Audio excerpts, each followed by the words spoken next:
Hi scrappy friends, this is Hannah with you today. Welcome to the Clique Kits channel.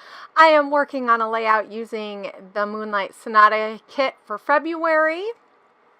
I'm absolutely loving this kit. So one of the things that you didn't see me do was just add some acrylic paint to the background of that word paper. I was just trying to tone it down just a smidge and add a little bit of color. And this color isn't really in the kit-ish. I mean, it is, but it isn't. So but I thought it would correlate really well, or coordinate, or like offset the other colors. So yeah. So this picture is a 4x4, I think, or 3x3. I don't remember. It's 4x4 or 3x3, but it's a square. And a lot of times when I use one photo, I like to use a square photo. It just makes for layering a lot easier. And this collection kit is just awesome. I'm really loving this. But it's really easy to layer all these pieces, and it really works well to layering. So I really did actually have a hard time using pattern papers for backgrounds, just because I know I want to layer with it so much. And really, there is not a lot of rhyme and reason to how I layer these. I am trying to think about colors and sizes and stuff, but I try not to be too picky, because sometimes the gem is when you use a size that is not what you thought you were going to use. So one of the things that I am doing is thinking about a layout that I made a long time ago in Hawaii. And I actually believe I use a Clique Kit, but I'm not positive on that, so don't quote me. I'll have to find it and share it on Instagram again.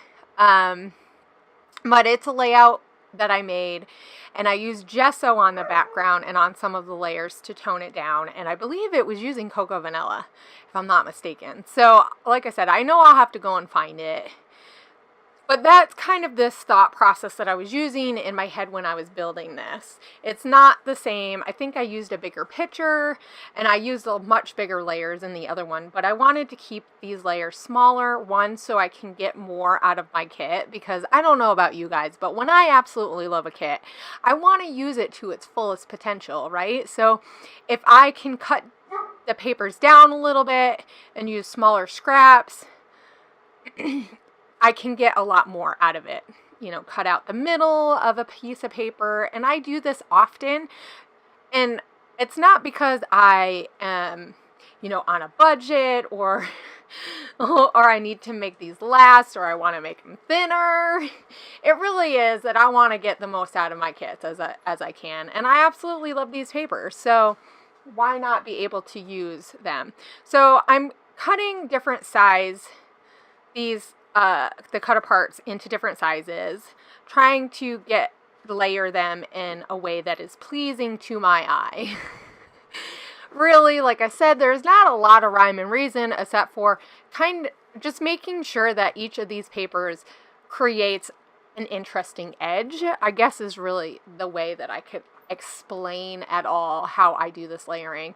And I'm hoping that at some point soon I can jump on Instagram or share a small little video on Instagram on how I go about and like actually build a cluster in real time and show how I do that, so I can talk through this, because it's a little bit different when you talk through it than when you are doing it on a process video, and I've already done it, and so I'm not overly thinking about how I'm putting my layers together.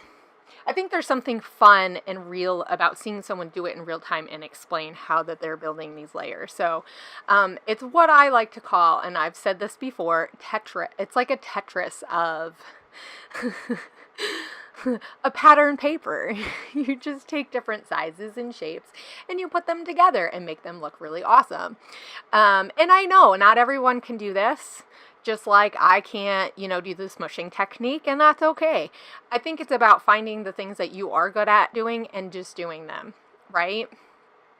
I know we often talk a lot about, coming up with something new and fun, and and all that, but there is something about sticking to things that you absolutely love to do and can do really well. There is something about sticking with that and making it even better. So I am going to use this mini stapler on just a couple of these layers, just one for interest and a little bit of another texture. I think this is one of the keys to doing layers like these, is knowing that different papers or different products that you're using is going to create a different texture. So now I'm focusing on other places besides my main cluster. I did put this more in the middle of my layout. I know that I've heard lots of different people say your eye gets lazy if it's in the middle, and then of course, so I change it. I actually like it a little bit better off to the side. It gives me a little bit more space for my title, or if I want to put a cluster down at the bottom. I did fold over that top bit and I used staples, and then I just put a little flower, and you're going to see I'm going to do more to this in a bit, but I'm going to work on my title, and I love these big words, so they're really fun.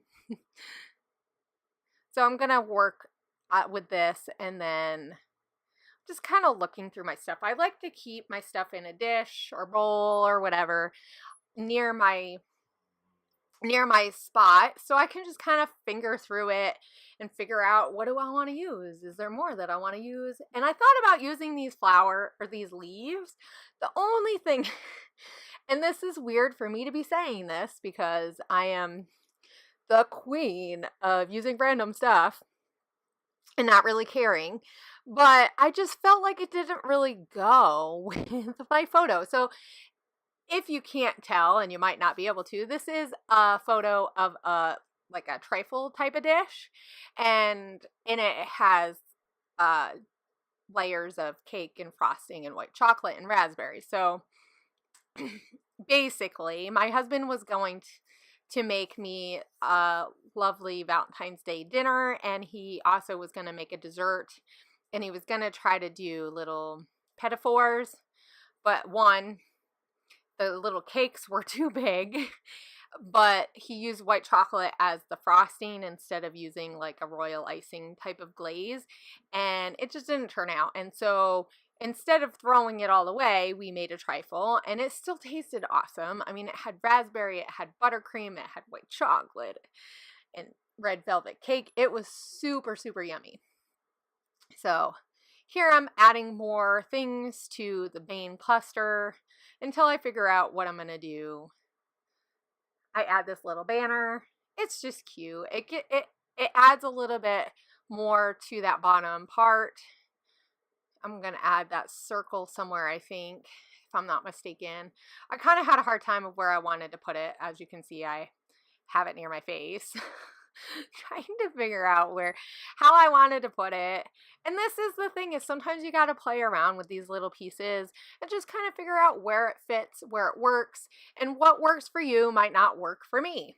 And that's fine, right? I think that's the beauty of this whole process of layering, is what works for you might not work for me.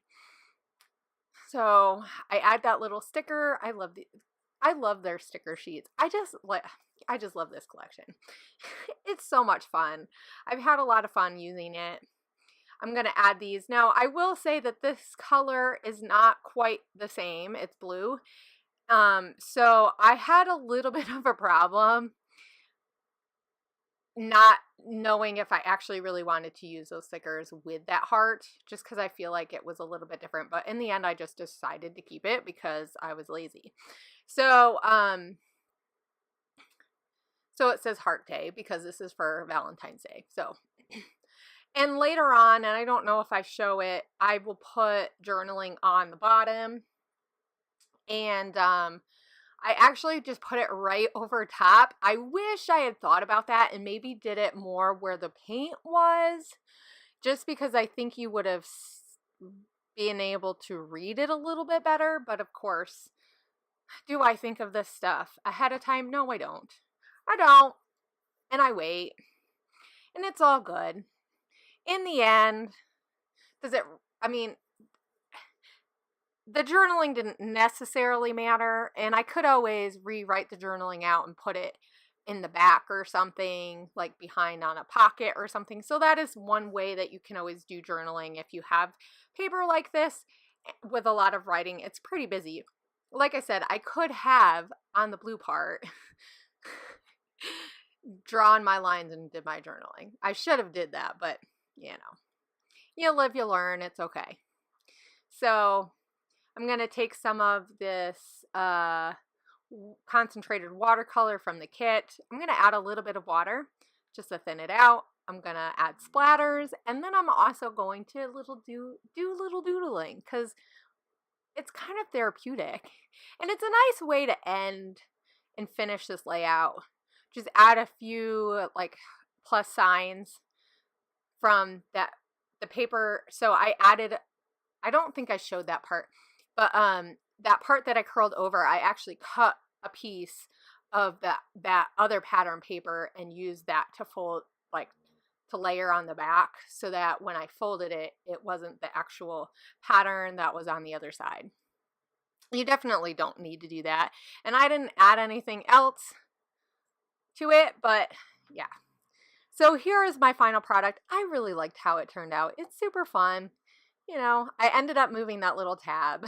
I just didn't like it there. But anyway, definitely head over to the Clique Facebook group and show us what you're working with your February kits. And I'll see you guys next time. Have a great day.